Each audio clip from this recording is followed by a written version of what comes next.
कथी बीनु आहि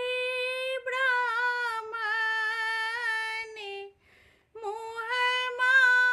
मालिनी भेलिया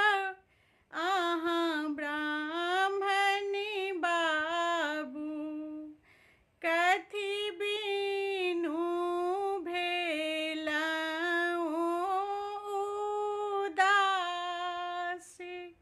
यौ अहाँ ब्राह्मणी बाबू कथी बीनु भेलहुँ उदासी यौ अहाँ ब्राह्मणी बाबू पानी बीनु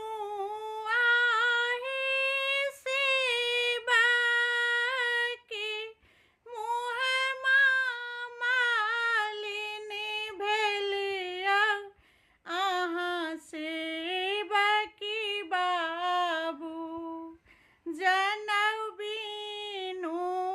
भेलहुँ उदासी यौ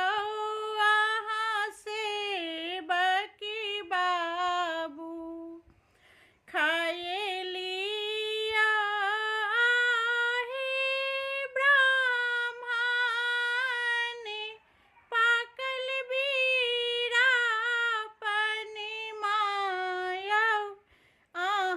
ब्राह्मणी बाबू पहिर लिया पियर जानौ यौ अहाँ ब्राह्मणी बाबू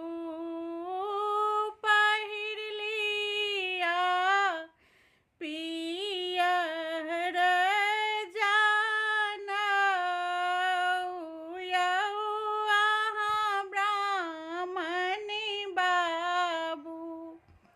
ग्राम के पश्चिम ब्राह्मण किठुए के पातरिया अहाँ ब्राह्मणी बाबू भोर